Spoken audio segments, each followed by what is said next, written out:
So good morning या कहूँ good evening everyone, you are welcome to my YouTube channel. आज हम dragons love की स्टोरी का पार्ट 3 देखेंगे। So let's begin. मूक अपने घर में चाय के पेड़ को पानी दे रहा होता है। वो मन में बोलता है, मैं जितना ही इसके बारे में सोचता हूँ उतना ही मुझे लगता है कि सिया मेरे एक्सीडेंट के बारे में ही बात कर रही थी। मूक बोलता है, जब वो एक्सीडेंट हुआ क्या सिया वहीं पर थी? मेरा एक्सीडेंट और सिया का किसी भी तरह की चोट न लगने की पावर कहीं ना कहीं एक दूसरे से जुड़ी है। और कल सुबह तो मुझे एक मोमेंट के लिए लगा कि मेरी शक्तियां वापस आ गई हैं। शायद हम दोनों की किस्मत की डोर मेरी सोच से भी ज्यादा गहरी है। सिया अपनी टी शॉप पर चाय की कप को पोंछ रही होती है। वो आह भरकर बोलती है, क्या मैं कल कुछ ज्यादा ही एक्साइटेड नहीं थी? वो कल रात मूक को कई बातों को याद करके एम्बेरस हो जाती है। वो बोलती है, मैंने उससे कहा कि मैं उसकी परवाह करती हूँ। मैं कुछ भी बड़बड़ा रही थी। मूक शॉप में आता है। सिया शर्माते हुए उसे गुड मॉर्निंग बोलती है। मूक भी थोड़ा शाई फील कर रहा होता है। वो बोलता है, गुड मॉर्निंग, क्या कल तुम ठीक से घर पहुंच गई थी? सिया कहती है, हाँ। और तुम? वो सोचती है, मैं अचानक इतना नर्वस फील क्यों कर रही हूँ? मूक बोलता है, हाँ मैं भी। मैं आराम से घर पहुंच गया था। अब वो दोनों चुप हो जाते हैं। तभी उनकी टी शॉप में कस्टमर्स आ जाते हैं। सिया और मूक यूनिफॉर्म पहनकर काम पर लग जाते हैं। शॉप के अंदर एक शराबी अंकल आते हैं। सिया उन्हें चाय सर्व करती है, पर वो चाय गिरा देते हैं। वो सिया पर चिल्लाते हुए बोलते हैं, तुम्हें मुझे पहले ही बता देना चाहिए था कि ये इतना गर्म है। तुम भला ऐसी चीज कैसे सर्व कर सकती हो? हाँ। सिया अपना सर झुकाकर बोलती है, प्लीज मुझे माफ कर दीजिए, पर आप ही ने कहा था कि आप गर्म चाय लेंगे। तभी वो आदमी चिल्लाता है, अरे यानी तुम ये कहना चाह रही हो कि ये सब मेरी गलती है? क्या तुमने ये नहीं सीखा कि अपने कस्टमर से कैसे बात करते हैं? बस बहुत हुआ, तुम अभी यहाँ के मालिक को बुलाओ, मुझे उससे बात करनी है। मैं वेटर्स के मुंह नहीं लगता। सिया उसे घूरते हुए बोलती है, मालिक आपके सामने खड़ी है। आदमी बोलता है, अच्छा तो क्या तुम अपना बिजनेस ऐसे ही चलाती हो? हाँ। वैसे ये सब छोड़ो, तुम्हारी गर्म चाय से मेरे होठ जल गए हैं, तो तुम्हें इसके लिए हॉस्पिटल का खर्चा देना होगा। सिया फ्रस्ट्रेटेड होकर सोचती है, ये बुढ़ा क्या बकवास कर रहा है। वैसे मुझे लगा ही था कि ऐसा कुछ हो सकता है। वो कहती है, यहाँ से चले जाइए, आपको इस चाय के पैसे देने की जरूरत नहीं। इससे पहले कि मैं पुलिस को बुलाऊं, आप यहाँ से चले जाइए। वो आदमी चिल्लाता है, क्या? तुमने क्या कहा? सिया भी तेज आवाज में कहती है, क्या आपकी जिंदगी इतनी बुरी है कि आपको उन लोगों पर निर्भर रहना पड़ता है जो ईमानदारी से अपनी रोजी रोटी कमाने की कोशिश कर रहे हैं? आपको ये नहीं करना चाहिए। मैं ये आपकी भलाई के लिए कह रही हूँ। ये सुनकर वो आदमी आग बबूला हो जाता है। वो सिया को थप्पड़ मारने चलता है। सभी कस्टमर्स हैरानी से उसे ही देख रहे होते हैं। तभी मूक सिया के आगे आकर शांति से थप्पड़ खा लेता है। वो शराबी आदमी से बोलता है, तुम्हें नहीं लगता ये कुछ ज्यादा ही हो गया? प्लीज चुपचाप यहाँ से चले जाओ। वो आदमी मूक को देख रहा होता है। मूक सख्त आवाज में बोलता है, अभी इसी वक्त यहाँ से निकल जाओ। दिन शाम के टाइम शॉप बंद करने के बाद सिया मूक के गाल पर बर्फ लगाते हुए पूछती है, क्या ये दर्द हो रहा है? अगर ये सूजन कम नहीं हुई तो? मूक बोलता है, कोई बात नहीं, तुम चिंता ना करो। सिया बोलती है, तुम हमेशा ही मुझे बचा लेते हो, जब मैं गिरने वाली थी और उस साइकिल एक्सीडेंट के बाद, और आज भी। तुम्हारा शुक्रिया और मुझे माफ कर दो मूक। मूक बोलता है, मैंने कहा ना, कोई बात नहीं, सब ठीक है। सिया प्यार से उसे देख रही होती है। तभी वो ब्लश करने लगती है। वो कहती है, अरे हाँ, मैं तो ये भूल ही गई। क्या तुमने नोटिस किया कि आज तुमने ठीक वैसे ही बोला जैसा कि मैंने तुम्हें सिखाया था? तुम्हें नहीं लगता ये कुछ ज्यादा ही हो गया? यहाँ से चुपचाप चले जाओ। तुमने ये बहुत अच्छे से कहा। मूक सिर्फ उसे ही देखता रहता है और कोई एक्सप्रेशन नहीं देता। सिया अपना फेस घुमाकर सोचती है, आखिर मैं मूक को सीधे तौर पर क्यों नहीं देख पा रही हूँ। शॉप से जाते वक्त मूक बोलता है, सिया मैं तुमसे कुछ कहना चाहता था। सिया कहती है, हाँ क्या हुआ? मूक बताता है, अगर हो सके तो कल मैं काम पर दोपहर से आना चाहता हूँ। सिया पूछती है, क्या कल दोपहर से?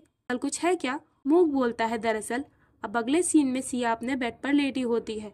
उसे दोबारा मूक के ख्याल आने लगते हैं। वो मूक का स्माइल करता हुआ फेस सोच रही होती है।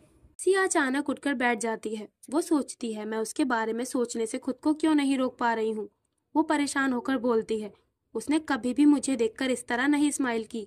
मेरी याददाश्त इतनी धुंधली सी क्यों है? लेकिन अगर मैं भी ऐसे ही मुस्कुराऊं तो अच्छा रहेगा। दिन अगले दिन वो दोनों एक मोबाइल के शोरूम में आए हुए होते हैं। मूक बोलता है, तुम्हें यहाँ आने की इतनी भी ज्यादा जरूरत नहीं थी सिया। सिया अलग ही दुनिया में खोई हुई लग रही होती है। मूक तेज आवाज में बोलता है, सिया। सिया चौंक कर बोलती है, हाँ तुम क्या कह रहे थे? मूक बताता है, मैंने कहा कि तुम्हें आज शॉप बंद करके मेरे साथ यहाँ आने की कोई जरूरत नहीं थी। सिया बोलती है, तुम इसके बारे में ज्यादा मत सोचो, वैसे भी मुझे एक दिन की छुट्टी तो लेनी ही थी।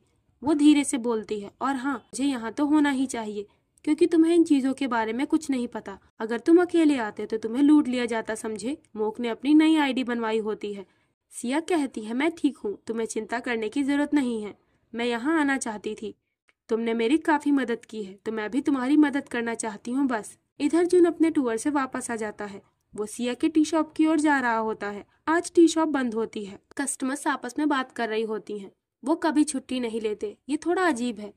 जुन वहीं खड़ा होता है। मोबाइल शोरूम में वहाँ का एम्प्लॉय मूक को एक फॉर्म साइन करने को बोलता है। एम्प्लॉय उसके सामने कंप्यूटर आगे करके बोलता है, प्लीज आप इसे पढ़ लें और माउस से बॉक्स पर निशान लगा दे। वो सिया से पूछता है, ये माउस क्या है। सिया इशारा करके बताती है, इस माउस की मदद से तुम बॉक्स पर क्लिक करो। मूक पूरे कॉन्फिडेंस से बोलता है, ठीक है, मैं समझ गया। वो माउस को उठाकर कंप्यूटर की स्क्रीन पर रख देता है। ये हरकत देखकर सिया सहित बाकी सभी एम्प्लॉयज किसी तरह अपनी हंसी रोक रहे होते हैं। अब वो दोनों मोबाइल खरीदकर शॉप के बाहर आ जाते हैं। सिया ने अभी भी हंसी की वजह से अपना मुंह पकड़ रखा होता है। मूक आंख भरकर बोलता है, सिया, अब तुम्हें खुद को रोकने की जरूरत नहीं है। सिया कहती है, पर हमें किसी के सामने उस पर हंसना नहीं चाहिए। सिया लोटपोट होकर हंसने लगती है। मूक बोलता है, मैंने ये नहीं कहा कि तुम इतनी जोर से हंसो। सिया बोलती है, हाँ, मुझे माफ करना, पर माफी के तौर पर मैं तुम्हें लंच की ट्रीट दूंगी। इधर जुन टी शॉप के सामने खड़ा होता है। वो बोलता है, सिया फोन क्यों नहीं उठा रही। वो घर पर नहीं है और उसने टी शॉप भी बंद कर रखी है, तो आखिर वो है कहाँ। मैं उसे कुछ देना चाहता था, और आखिर यहाँ चल क्या रहा है। इतनी जल्दी इतने सारे कस्टमर्स। वहाँ खड़े कस्टमर्स कहते हैं, हाँ, मैंने आज उस हैंडसम पार्ट टाइमर को देखने के लिए छुट्टी ली थी। मैंने सुना है कि वो बहुत मजाकिया है। ये सुनकर जुन बोलता है, हैंडसम पार्ट टाइमर, एक लड़का। तभी उसे याद आता है। वो बोलता है, कहीं ये वही तो नहीं। सिया और मूक खाना खाने के लिए एक रेस्टोरेंट में आते हैं। यहाँ सिया मूक को फोन चलाना सिखा रही होती है। तभी उसका हाथ मूक के हाथों से टच हो जाता है, जिससे वो दोनों चौंक जाते हैं। सिया बोलती है, तुम अपना फोन इधर लाओ, मैं इसे तुम्हारे लिए सिर्फ एक बार करूंगी, तुम्हें घर पर इसकी प्रैक्टिस करनी होगी, समझे। सिया का फोन रिंग होता है। ये जुन की कॉल होती है। सिया सोचती है, ये टाइमिंग सही नहीं, मैं भी मूक के साथ में हूँ। तो वो बिना जुन की कॉल उठाए फोन साइलेंट करके वापस जेब में रख लेती है। दिन लंच करने के बाद सिया मूक से कहती है, अब हमें क्या करना चाहिए। कहीं तुम घर जाने के बारे में तो नहीं सोच रहे हो ना मूक। हमें अपनी छुट्टी के पूरे मजे लेने चाहिए, है ना। वो दोनों इंडोर बेसबॉल फील्ड में आते हैं। सिया बैटिंग करने के लिए खड़ी होती है। वो मूक से बोलती है, तुम इसे देखकर सीखना। वो बॉल को हिट करने चलती है, तभी उसके हाथ से बेसबॉल का बैट ही छूट जाता है। सिया सरप्राइज हो जाती है। मूक ये देखकर हंसने लगता है। अब सिया क्लॉ मशीन से टेडी निकालने की कोशिश करती है, पर वो हर बार छूट जाता है। मूक उससे कहता है, क्या मैं एक बार ट्राई करूं। मूक बिना मिस किए कई सारे टेडीज निकाल लेता है। सिया वो टेडीज पकड़कर बोलती है, वाओ, क्या तुम सच में पहली बार कर रहे हो। तुम तो इसमें मास्टर निकले। मूक जिन सिया के घर के एंट्रेंस पर बैठा होता है, उसके फोन में नोटिफिकेशन आता है कि सिया ने एक फोटो पोस्ट की है। जुन उस फोटो को गौर से देखता है। उस पिक्चर में मूक सिया की फोटो लेते हुए दिख रहा होता है। जुन ये देखकर शॉक्ड हो जाता है। पूरा दिन मस्ती करने के बाद अब वो दोनों घर की ओर वापस जा रहे होते हैं। सिया हंसते हुए कहती है, माफ करना, मुझे वो घटना याद आ गई जब हम पहली बार मिले थे। मैं इमेजिन भी नहीं कर सकती थी कि हम इस तरह कभी साथ में चलेंगे। मूक बोलता है, अच्छा, तो ये बताओ तुम उस दिन मेरे घर में क्यों आई थी। सिया कहती है, क्या मैंने तुम्हें इस बारे में नहीं बताया था। मुझे मेरी ग्रैंडमा की डायरी मिली और उसमें लिखा था कि उन्हें उस घर में रहने वाले किसी आदमी से जादुई चाय की पत्तियां मिली थी। ये जानकर मैं क्यूरियस हो गई और मैं खुद वहाँ पता लगाने के लिए चली गई। हालांकि मैंने ये कभी नहीं सोचा था कि तुम वहाँ पर होगे। मूक सोचता है, अच्छा, तो ये बात थी। सिया कहती है, क्या तुम्हें जादुई चाय की पत्तियों के बारे में कुछ पता है। वो सोचती है शायद मूक भी अपने दादाजी के साथ रहता होगा, क्योंकि उसने कहा था कि उसके पेरेंट्स नहीं थे। वो बोलती है, या हो सकता है कि तुम अपने ग्रैंडमा के बारे में जानते होगे, जो मेरी ग्रैंडमा को चाय की पत्तियां देते रहे होंगे, है ना। मूक इस पर कुछ नहीं बोलता। सिया कहती है, क्या तुम्हें कुछ याद आया। चलो भी, तुम्हें कुछ तो मालूम होगा, है ना। वो आगे बढ़ती है, तभी उसके पैर लड़खड़ा जाते हैं और सिया मुंह के बल गिरने वाली होती है। वो सोचती है, अगर मैं अभी गिर गई तो ये बहुत एम्बैरेसिंग होगा। तभी मूक उसका हाथ पकड़ के उसे अपनी ओर खींच लेता है और उन दोनों के होठ आपस में टच हो जाते हैं। उन दोनों का चेहरा टमाटर की तरह लाल हो जाता है। मूक पूछता है, सिया, क्या तुम ठीक हो। सिया अचानक पलटकर कहती है, हाँ, तुमने मुझे मुंह के बल गिरने से बचा लिया, तुम्हारा शुक्रिया। तो तुम्हें भी जाकर आराम करना चाहिए। मैं तुमसे कल मिलती हूँ, बाय बाय। इतना कहकर सिया तुरंत वहाँ से घर के लिए निकल लेती है। मूक वहीं पर खड़ा रह जाता है। दिन अंदर आने पर सिया अभी भी इंसिडेंट को याद करती है।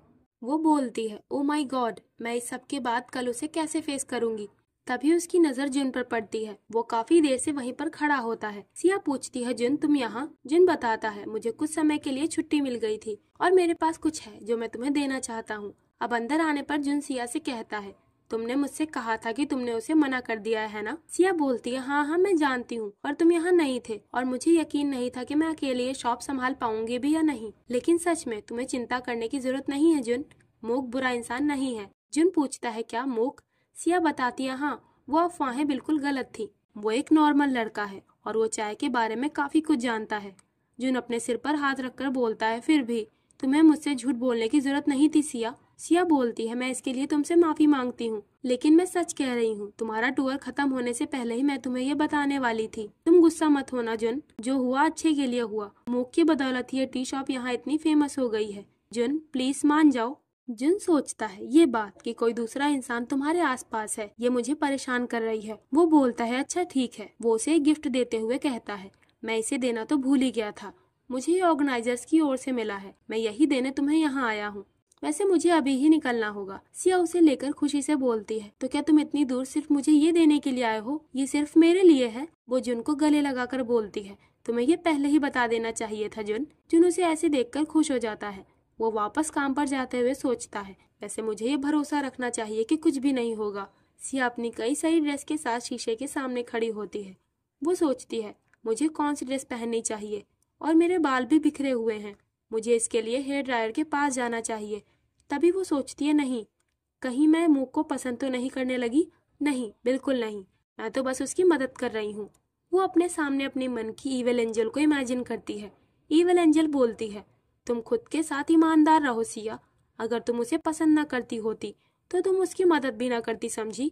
वो तुम्हारे लिए खास है। सिया बोलती है, हाँ ये बात तो सही है, पर मैं केवल इसलिए अट्रैक्ट हुई क्योंकि उसके पास बहुत से राज छिपे हैं और मैं एक क्यूरियस इंसान हूँ।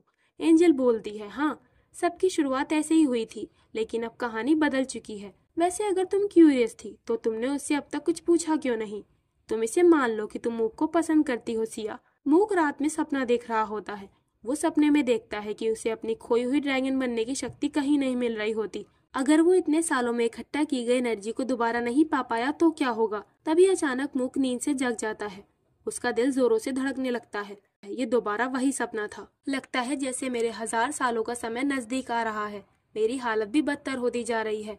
मुझे सिया से अपनी शक्ति वापस पाने का कोई ना कोई रास्ता खोजना ही होगा। अगर मैं इसमें नाकामयाब रहा तो ये तय है कि इस बार मैं पक्का मर जाऊंगा। देन सिया शॉप में काम कर रही होती है।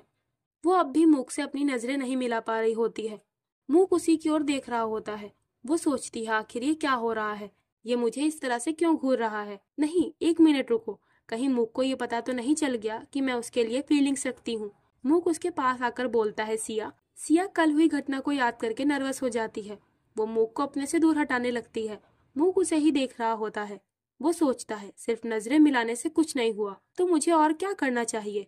वो काम करते समय सिया का हाथ टच करता है और जानबूझकर कई बार उसके नजदीक जाता है, पर उसे अपनी एनर्जी के वापस आने का कोई एहसास नहीं होता। तो इस तरह मूक की अजीब हरकतें जारी रही और जैसे जैसे दिन बीतते गए इससे सिया की हालत खराब होने लगी। पर सिया को यह नहीं पता चल पा रहा होता है कि इसके पीछे की वजह क्या है। एक दिन शॉप में काम करते समय सिया मूक से पूछती है, क्या तुम काम के बाद फ्री हो? मूक उसे अपने पास आता हुआ देखकर सोचता है, यह हैरानी की बात है कि सिया अपने छोटे छोटे पैरों के साथ यहाँ आते वक्त लड़खड़ाई नहीं। वो मूक से कहती है, मर्चेंट कम्युनिटी एक मीटअप का अरेंजमेंट कर रही है। ये एक मीटअप है तो हमें इसमें जाना चाहिए। मूक बोलता है, वहाँ लोगों की भीड़ होगी इसलिए मैं वहाँ नहीं जाना चाहता। मूक के मना करने के बाद भी सिया उसे अपने साथ में ले आती है। सभी लोग ड्रिंक कर रहे होते हैं। सिया बोलती है, मुझे पिए हुए काफी वक्त हो गया था। वो मूक से कहती है, चलो आज रात हम मजे से ड्रिंक करते हैं। सिया सोचती है, बहुत अच्छे, मैं आज मूक से पूछूंगी कि वो इतना अजीब बिहेव क्यों करता है और मैं खुद की फीलिंग्स को कंट्रोल में रखूंगी। मूक उसका गिलास भर देता है। वो पूछता है, क्या हुआ सिया, क्या तुम इसे खुद से डालना चाहती थी? सिया बोलती है, नहीं ऐसा नहीं है, पर तुम्हारा मेरे गिलास को भरना ये थोड़ा अनएक्सपेक्टेड था। सिया कहती है, एक पल के लिए मुझे लगा कि तुम्हारा देखने का तरीका सच में कातिलाना है। ये सुनकर मूक स्माइल करने लगता है। सिया चौंक कर बोलती है, क्या तुम अभी हंस रहे थे? मुझे लगा था कि तुम्हें पता ही नहीं है कि हंसते कैसे हैं। वो उसे टीज करते हुए बोलती है, देखा तुम स्माइल करते हुए बेहद अच्छे लगते हो, तुम्हें ज्यादा मुस्कुराना चाहिए मूक, क्यों ना हम इसका जश्न मनाएं। वो पूरे जोश में ड्रिंक करने लगती है। मूक उसे देखकर सोचता है, शायद कभी कभार खुद को रिलैक्स करने देना इतना भी बुरा नहीं होता। ड्रिंक करने के बाद सिया पूरी तरह से टल्ली हो जाती है। मूक उसे किसी तरह उसके टी हाउस तक ले आता है, पर यहाँ अंदर जाने के लिए पासवर्ड डालना होता है। मूक बोलता है, आखिर ये मशीन कैसे काम करती है और सिया ने अपनी चाबी कहाँ रखी है। मुझे नहीं लगता ये कुछ बताने की हालत में है। मैं इस तरह यहाँ इंतजार नहीं कर सकता, तो अब मुझे क्या करना चाहिए। वो सिया को अपने पीठ पर उठाकर अपने घर की ओर ले जाने लगता है। सिया नशे की हालत में बोलती है, तुम्हारा शुक्रिया मूक। मूक कहता है, तुम्हें इसके लिए मुझे थैंक्स कहने की जरूरत नहीं। सिया हंसते हुए कहती है, मैं सिर्फ इसके लिए तुम्हें थैंक्स नहीं कह रही हूँ, मैं कह रही हूँ उन सारी चीजों के लिए तुम्हारा शुक्रिया मूक। वो मूक को पकड़कर बोलती है, किसी को ये बताना आसान नहीं है कि तुम बिना पेरेंट्स के बड़े हुए हो, और तुमने ये ऐसे कह दिया जैसे ये कोई बड़ी बात ना हो। इसी वजह से मैं भी ये सोच पाई कि ये कोई बड़ी बात नहीं है। मैंने तुमसे बताया कि मैं ठीक हूँ, पर मैं ईमानदारी से कहूँ तो मुझे नहीं लगता कि मैं ठीक थी। मेरे पेरेंट्स के जाने के बाद सब कुछ बेहद मुश्किल हो गया था, पर मैंने इसे दबा दिया क्योंकि मैं नहीं चाहती थी कि मेरी ग्रैंडमा मुझे लेकर परेशान हो जाए। मैं अकेली थी, और तो और नौकरी से निकाले जाने के बाद मैंने लोगों पर से अपना विश्वास खो दिया और मैं उनसे नफरत तक करने लगी। मैंने सोचा कि ये सब इतना मुश्किल क्यों है और ये सब सिर्फ मेरे साथ ही क्यों होता है। लेकिन फिर तुम मेरी जिंदगी में आए और तुमने मुझे दिलासा दी, क्योंकि एक मेरे जैसे इंसान ने ही मुझे वो बताया जो मैं सुनना चाहती थी। अगर तुम्हारी जगह किसी और ने ये कहा होता तो इससे मुझ पर इतना फर्क ना पड़ता। मैं तो बस तुम्हें थैंक्स कहना चाहती थी। वो बोलता है, तुम तो इन छोटी छोटी चीजों के लिए शुक्रिया कहती रहती हो। वो घर आकर सिया को अपने बेड पर लेटा देता है।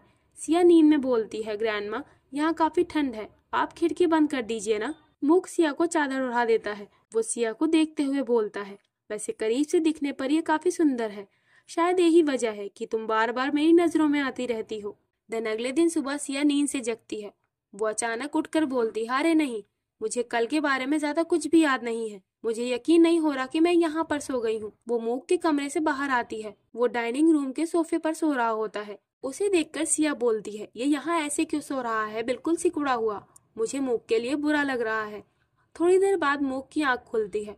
सिया कहती है, अरे तुम जग गए, नाश्ता तैयार है। मूक पूछता है, तुम यहाँ? सिया कहती है, तुम्हारे पास कोई सामान नहीं था, इसीलिए मैं अपनी स्किल नहीं दिखा पाई, लेकिन मैं गारंटी देती हूँ कि मेरे खाने का टेस्ट सबसे बेहतर है। अब वो दोनों खाना खाने के लिए बैठे होते हैं। मूक कहता है, लगता है कि तुम बहुत ड्रिंक करती हो। सिया बताती है, आमतौर पर जब मैं शराब पीती हूँ तो मैं सो नहीं पाती, लेकिन कल मैंने किसी मछली की तरह ड्रिंक की होगी। वैसे तुम खाना खाकर देखो, इसे बनाने के लिए मुझे काफी कुछ करना पड़ा। तुम्हारे पास ज्यादा सामान नहीं था, तुम्हारी फ्रिज में केवल पानी था। ये देखकर मुझे लगा कि क्या कोई ऐसे भी जी सकता है। मैं सोच रही थी कि हम एक साथ नाश्ता करते हैं। मैं शायद ही कभी नाश्ता करती हूँ क्योंकि मुझे अकेले खाना पसंद नहीं है, लेकिन इस तरह नाश्ते को स्किप करना सेहत के लिए अच्छा नहीं। मूक बोलता है, क्या ऐसा इसलिए है क्योंकि तुम अकेली हो? सिया कहती है, प्लीज तुम मुझे ये मत बताओ कि तुम्हें याद है कि कल मैंने नशे में क्या क्या कहा था। काश तुम कल के बारे में भूल जाते। मूक कहता है, अगर तुम अकेले नहीं रहना चाहती तो तुम किसी के सामने अपना दिल मत खोलना। तुम किसी के साथ का आसरा ना रखो, तब तुम्हें कभी भी अकेलापन महसूस नहीं होगा। सिया बोलती है, मैं ऐसा कैसे कर सकती हूँ? जब लोगों से व्यवहार करने की बात आती है तो मैं सिंसियर हूँ। अगर मैं पहले अपनी बात नहीं रखूंगी तो दूसरे लोगों का दिल नहीं पसीजेगा, है ना? लगता है तुम कह रहे हो कि अकेलेपन से बचने के लिए किसी से भी क्लोज नहीं होना चाहिए, पर ये तो अपने सपने से इनकार करने जैसा है, ताकि तुम्हें अपने सपने छोड़ने न पड़े, है ना? वैसे चलो, अब से हम दोनों रोज एक साथ नाश्ता करना शुरू करते हैं, ये कैसा रहेगा?